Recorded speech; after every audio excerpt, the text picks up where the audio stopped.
हाँ तो नमस्कार जी, कैसे हैं आप सभी लोग। उम्मीद करते हैं आप लोग अच्छे होंगे और अपनी पढ़ाई को बहुत ही अच्छे तरीके से कर पा रहे होंगे मेरे प्यारे बच्चों।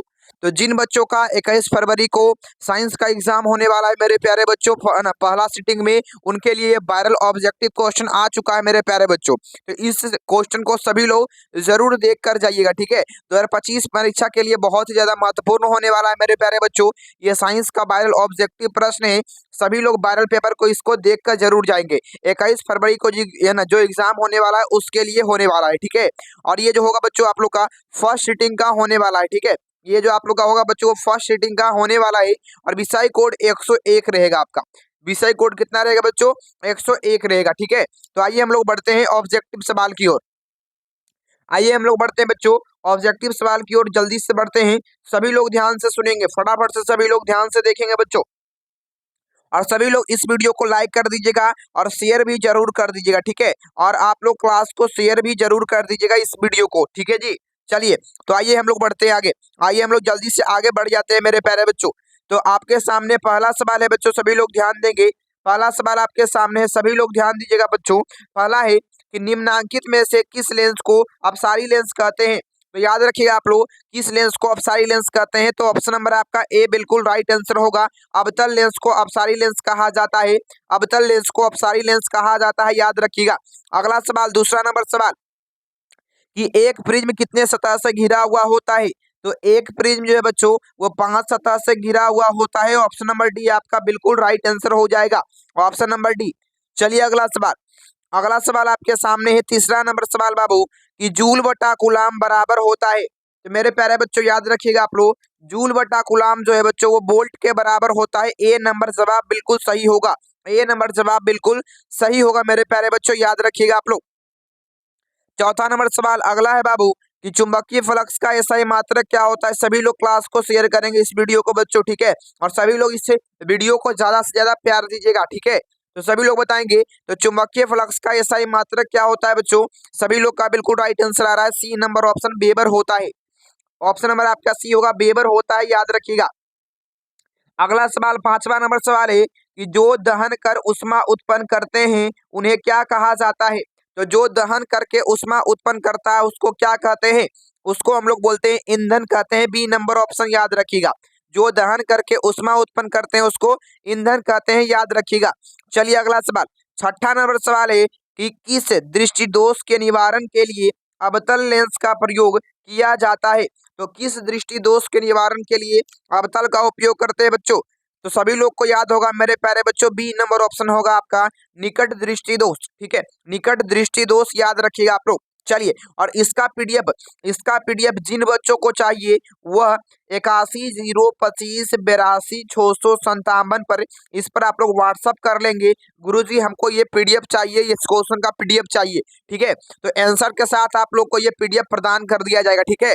चलिए बच्चों आगे बढ़ते हैं अगले सवाल में। सातवां नंबर सवाल है, दूर दृष्टि दोष वाले चश्मे में होता है। दूर दृष्टि दोष वाले चश्मे में क्या होता है बच्चों, जल्दी बताइएगा आप लोग। तो याद रखिएगा आप लोग उत्तल लेंस का उपयोग करते हैं, बी नंबर ऑप्शन याद रखिएगा, उत्तल लेंस का। अगला है आपके सामने, लघु पतन के समय परिपथ में विद्युत धारा का मान क्या होता है। तो लघु पतन के समय परिपथ में विद्युत धारा का मान बहुत अधिक ज्यादा होता है, बढ़ जाता है, ठीक है। चलिए आगे याद रखिएगा। अगला सवाल, 9वां नंबर सवाल आपके सामने है, गोबर गैस एक प्रकार की क्या है। गोबर गैस एक प्रकार की क्या है, जल्दी बताइएगा आप लोग। गोबर गैस एक प्रकार की क्या है मेरे प्यारे बच्चों। तो याद रखिएगा आप लोग बायोगैस है, ऑप्शन नंबर आपका बी होगा, बायोगैस है।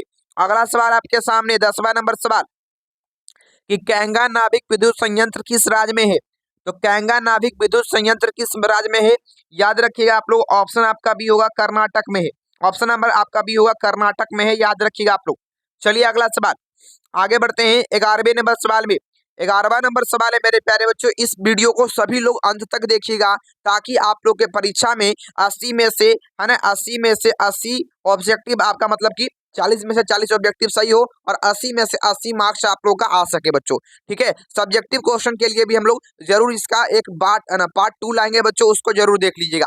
चलिए अगला सवाल, अगला 11 नंबर सवाल कि किसी वस्तु का आवर्धित प्रतिबिंब बनता है। किसी वस्तु का आवर्धित प्रतिबिंब किसमें बनता है। तो आप लोग याद रखिएगा अवतल दर्पण में ऑप्शन नंबर आपका ए होगा। आवर्धित प्रतिबिंब अवतल दर्पण में बनता है, ए नंबर ऑप्शन। अगला सवाल 12 नंबर सवाल, हजामत बनाने के लिए किस दर्पण का उपयोग होता है? तो हजामत बनाने के लिए हम लोग अवतल का उपयोग करते हैं, बी नंबर ऑप्शन याद रखिएगा आप लोग।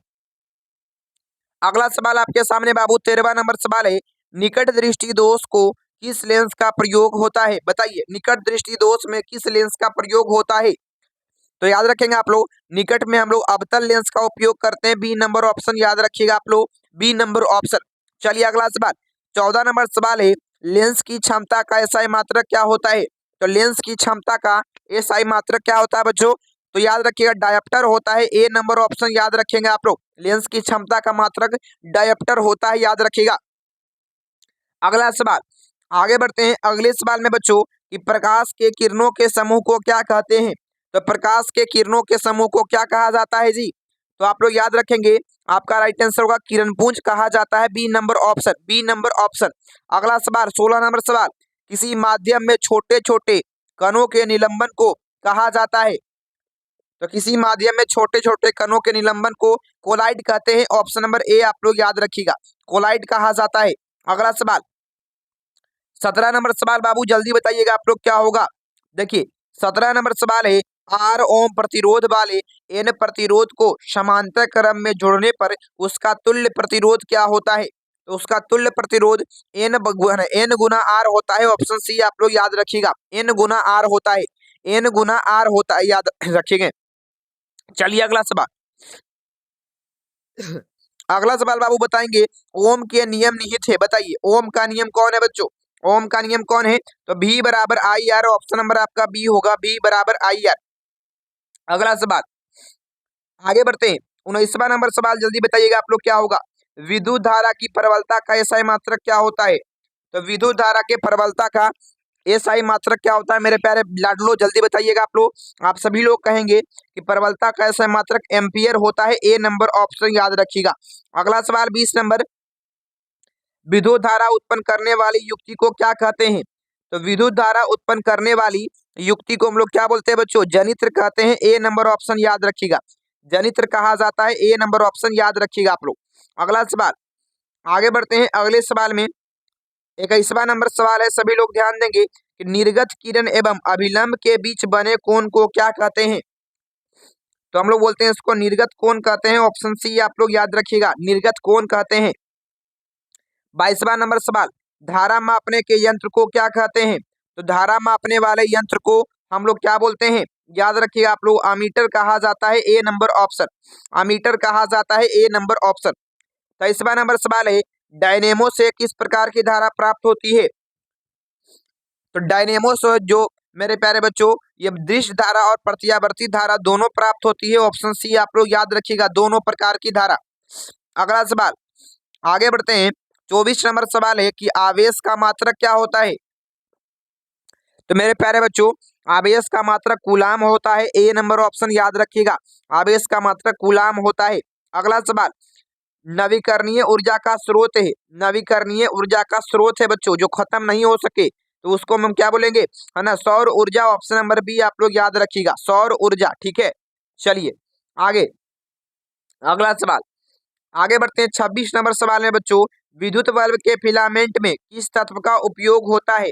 तो विद्युत बल्ब के फिलामेंट में किस तत्व का उपयोग होता है? तो आप सब कहेंगे टंगस्टन का उपयोग होता है, ए नंबर ऑप्शन। जो नए बच्चे आए होंगे चैनल को सब्सक्राइब कर लीजिएगा ताकि आप लोग को एग्जाम तक पूरा हेल्प इस, है ना, चैनल से मिलता रहे मेरे प्यारे बच्चों, ठीक है, पाठशाला एकेडमी से, ठीक है जी। इसी प्रकार से आप लोग को, है ना, एग्जाम से पहले आप लोग को वीडियो इसी प्रकार से मिल जाएगा, इसमें से जरूर आप लोग का पूरा न पूरा क्वेश्चन जरूर टकराएगा, ठीक है। चलिए अगला सवाल 27 नंबर सवाल है बाबू, अभिनेत्र लेंस की फोकस दूरी में परिवर्तन किया जाता है। तो अभिनेत्र लेंस की फोकस दूरी में परिवर्तन किसके द्वारा किया जाता है? तो आप लोग कहेंगे पश्चमाभी मांसपेशी के द्वारा, सी नंबर ऑप्शन, पश्चमाभी मांसपेशी के द्वारा। अगला सवाल 28 नंबर सवाल है, अवक्षेपण अभिक्रिया से किस प्रकार का लवण प्राप्त होता है? तो अवक्षेपण अभिक्रिया से अविलय लवण प्राप्त होता है, बी नंबर ऑप्शन याद रखिएगा आप लोग।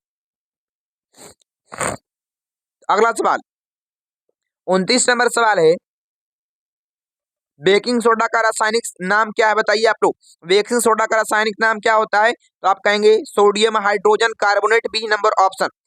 30 नंबर सवाल, अयस्क से धातु का निष्कासन तथा उसका परिष्करण उपयोगी बनाने की पूरी प्रक्रिया को क्या कहते हैं?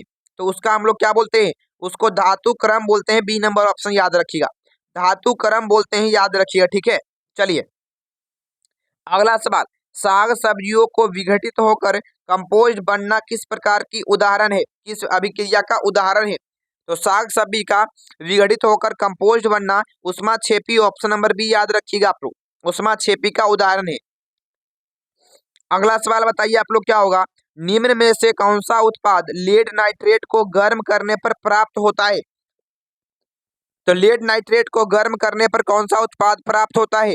याद रखिएगा आप लोग, NO2O2 होता है, ऑप्शन नंबर डी याद रखिएगा, NO2O2 होता है। अगला सवाल बताइए आप लोग क्या होगा आपका, निम्न में से कौन सही है? निम्न में से कौन सही है बच्चों, जल्दी बोलिए। तो सही कौन है बच्चों, कौन सा फार्मूला सही है बच्चों? आप लोग कहेंगे ऑप्शन नंबर आपका बी हो जाएगा, Na2CO3 10H2O, option number B हो जाएगा आपका।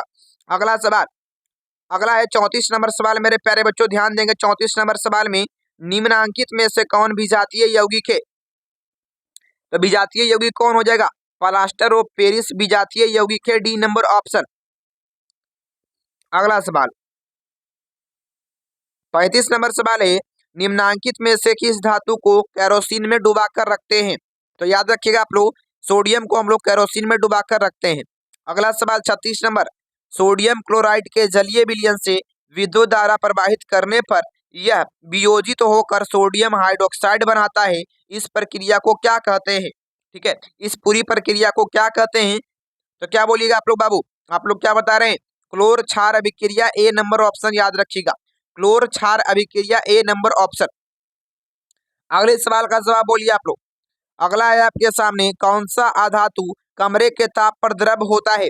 कौन सा धातु कमरे के ताप पर द्रव होता है? याद रखिएगा आप लोग, ब्रोमीन हो जाएगा, ए नंबर ऑप्शन। 38 नंबर सवाल, नेक्स्ट क्वेश्चन है बच्चों कि सीसा और टीन की मिश्र धातु को क्या कहते हैं? तो याद रखिएगा बच्चों, सीसा और टीन के मिश्र धातु को सोल्डर कहते हैं, ए नंबर ऑप्शन। नेक्स्ट सवाल बच्चों है ना, निम्नांकित में से किसे चाकू से काटा जा सकता है? किस पदार्थ को चाकू से काटा जा सकता है? ठीक है, तो आप लोग याद रखेंगे लिथियम को, ए नंबर ऑप्शन। अगला सवाल, ये भी बहुत ही ज्यादा महत्वपूर्ण सवाल है कि एथिलीन में कार्बन कार्बन के बीच दो आबंध मौजूद हैं, जिनमें क्या हो जाएगा? तो एथिलीन में कार्बन कार्बन के बीच दो आबंध होंगे बच्चों, उसमें एक होता है सिग्मा और दूसरा होता है पाई। ऑप्शन नंबर ए आपका ए हो जाएगा, ऑप्शन नंबर ए। ठीक है जी, ऑप्शन नंबर आपका ए बिल्कुल राइट आंसर हो जाएगा। अगला सवाल 41 नंबर सवाल है बाबू, फटाफट से बताइएगा आप लोग, एथेन में कितने सह संयोजक आबंध हैं? तो एथेन में बच्चों कितने सह संयोजक आबंध होते हैं? इसका सूत्र C2H6 होता है बच्चों, और दोनों को जोड़ के हम लोग 8 लिखेंगे और -1 कर देंगे तो इसका सह संयोजक आबंध निकल जाएगा, ऑप्शन डी 7 आपका हो जाएगा बच्चों। ठीक है, याद रखिएगा। अगला सवाल, आगे बढ़ते हैं 42 नंबर सवाल में, यह CnH2n+2 किसका समान सूत्र है? तो किसका समान सूत्र होता है बाबू? आप कहेंगे एल्केन का होता है, याद रखिएगा। 43 नंबर सवाल, नेक्स्ट सवाल, नीला थोथा का रासायनिक सूत्र क्या होता है? नीला थोथा का, तो 5H2O जहां पर लगा हुआ है बच्चों उसी को नीला थोथा कहते हैं, B number option, B number option याद रखिएगा आप लोग। ठीक है, चलिए अगला सवाल, आगे बढ़ते हैं 44 नंबर सवाल, नेक्स्ट सवाल है, आवर्त सारणी के उदग्र स्तंभ को क्या कहते हैं? तो याद रखिएगा, आवर्त सारणी के उदग्र स्तंभ को वर्ग कहा जाता है।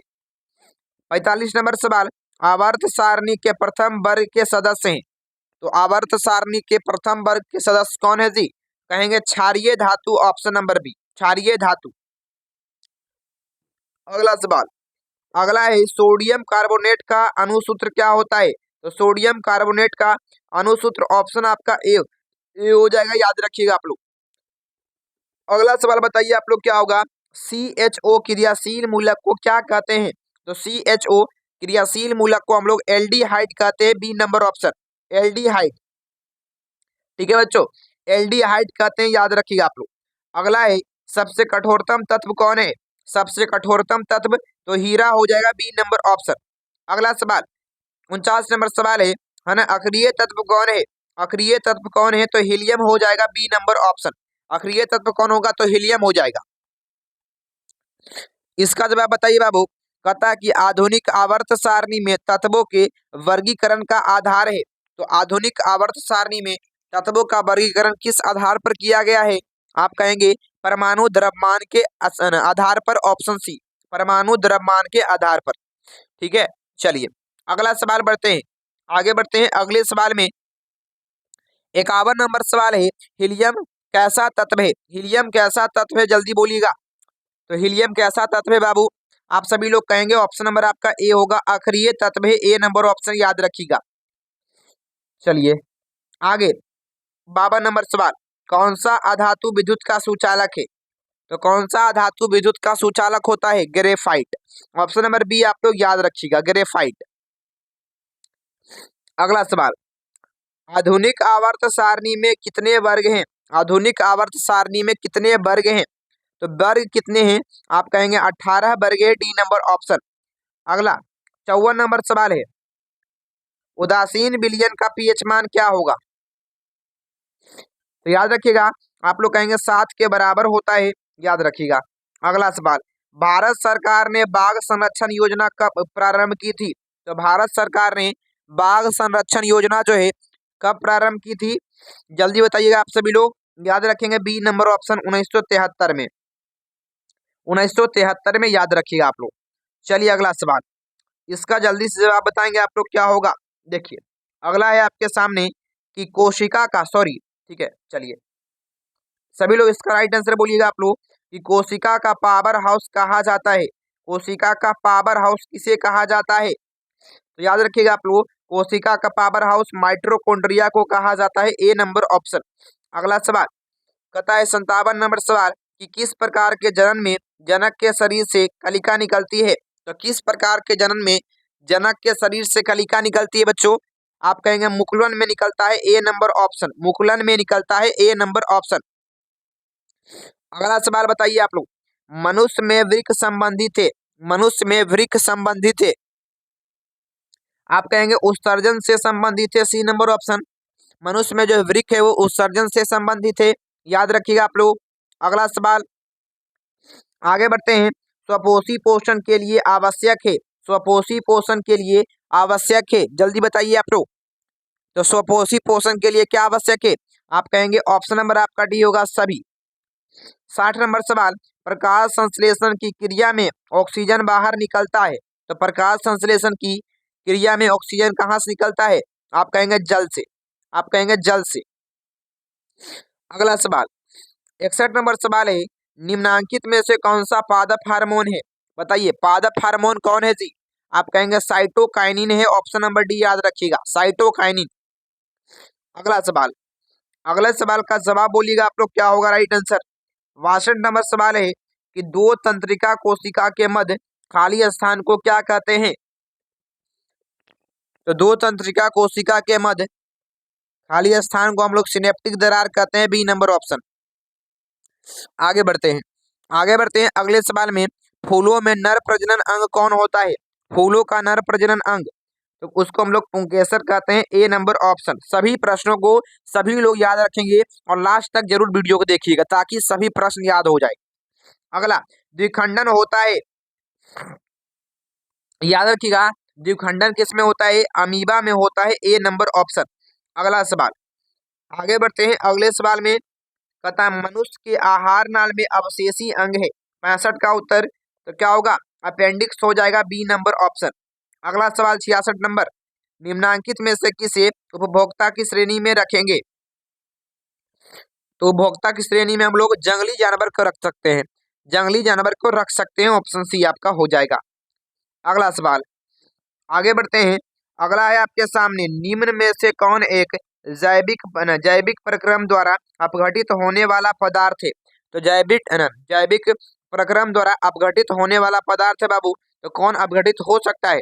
आप कहेंगे ना कौन हो सकता है बच्चों? तो सूखा घास पात हो सकता है, ए नंबर ऑप्शन, ए नंबर ऑप्शन। चलिए अगला सवाल, अगले सवाल में बढ़ते हैं बच्चों। अगला है आपके सामने कि मुकुलन द्वारा अलैंगिक जनन होता है। मुकुलन द्वारा अलैंगिक जनन किसमें होता है? आप कहेंगे हाइड्रा में होता है। अगला अगला है स्त्री केसर के आधारीय भाग को क्या बोलते हैं? स्त्री केसर के आधारीय भाग को क्या कहते हैं? याद रखेंगे अंडाशय कहते हैं। अगला सवाल, पराग कोश में होते हैं। पराग कोश में क्या होते हैं जी? आप लोग याद रखेंगे पराग कोश में पराग कण होते हैं। ऑप्शन नंबर आपका टी होगा, पराग कण होते हैं। आगे बढ़ते हैं, आगे बढ़ते हैं। इस सवाल का जवाब बोलिएगा आप लोग। 71 नंबर सवाल है कि निम्नलिखित में से कौन एमिनो अम्ल के विखंडन से बनता है? एमिनो अम्ल के विखंडन से कौन बनता है? आप लोग कहेंगे ऑप्शन नंबर आपका डी हो जाएगा, बिल्कुल राइट आंसर। सी और NH3 होता है, ऑप्शन डी। आगे बढ़ते हैं। अगला, लिंग गुणसूत्र का पूर्ण जोड़ा पाया जाता है। तो लिंग गुणसूत्र का पूर्ण जोड़ा किसमें पाया जाता है? आप सभी लोग कहेंगे स्त्री में। अगला सवाल, मानव शरीर के किसी समान कोशिका में गुणसूत्रों के कितने युग्म होते हैं? तो मानव शरीर के किसी समान कोशिका में कितने युग्म होते हैं गुणसूत्र के? आप कहेंगे 23 युग्म होते हैं। 74 नंबर सवाल बाबू, वन पारिस्थितिक तंत्र में हिरण क्या है? तो वन पारिस्थितिक तंत्र में हिरण क्या होगा बच्चों? बहुत ही बढ़िया, सभी लोग का बिल्कुल राइट आंसर आना चाहिए। ऑप्शन नंबर आपका बी होगा, बिल्कुल राइट आंसर, प्राथमिक उपभोक्ता। ठीक है, प्राथमिक उपभोक्ता। अगला सवाल कि पुष्प का कौन सा भाग फल बनता है? तो पुष्प का कौन सा भाग फल बनता है बच्चों? आप सभी लोग कहेंगे अंडाशय। अगला सवाल, कोशिका झिल्ली किस प्रकार की झिल्ली है? तो कोशिका झिल्ली जो है क्या हो जाएगा आपका? तो आप कहेंगे अर्धपारगम, ऑप्शन सी। 77 नंबर सवाल, निम्नलिखित में से किससे है ना रंध्र के छिद्र घिरे रहते हैं? रंध्र के छिद्र किससे घिरे हुए रहते हैं? आप कहेंगे गार्ड कोशिका से, बी नंबर ऑप्शन, गार्ड कोशिका से, याद रखिएगा। अगला सवाल, आगे बढ़ते हैं। अगला है ना 78 नंबर है कि मस्तिष्क का कौन से भाग में गंध पहचानने का केंद्र होता है? तो मस्तिष्क के कौन से भाग में गंध पहचानने का केंद्र होता है? आप कहेंगे अग्र मस्तिष्क में, ऑप्शन नंबर बी होगा। अगला सवाल, प्राथमिक मासिक धर्म है ना, प्राथमिक मासिक धर्म का प्रकट होना क्या कहलाता है? तो आप कहेंगे इनमें से सभी, ऑप्शन नंबर आपका डी हो जाएगा, ऑप्शन नंबर आपका डी हो जाएगा। अगला सवाल, अगला है निम्नलिखित में से कौन गुरुत्वानुवर्तन का उदाहरण है? तो कौन गुरुत्वीय अनुवर्तन का उदाहरण है? आप लोग इसको याद रखिएगा। जड़ की वृद्धि, जड़ की वृद्धि जो है गुरुत्वाकर्षण बल के कारण नीचे जाता है, इसलिए इसको जड़ का गुरुत्वाकर्षण मतलब गुरुत्वानुवर्तन कह सकते हैं। ठीक है, चलिए तो याद रखेंगे बच्चों। और थोड़ा सा कुछ है ना, आपको जैसा क्लास लगा हुआ होगा कमेंट बॉक्स में सभी लोग जरूर लिखिएगा फटाफट से। ठीक है, कैसा आप लोग क्लास लगा सभी लोग कमेंट बॉक्स में लिखिएगा। और नेक्स्ट क्लास जो है बच्चों, नेक्स्ट क्लास जो है वो किस वीडियो पर चाहिए बच्चों, किस है ना सब्जेक्ट पर चाहिए, आप लोग कमेंट बॉक्स में लिख दीजिएगा, उसी पर क्लास आप लोग को दे दिया जाएगा। ठीक है, थैंक यू।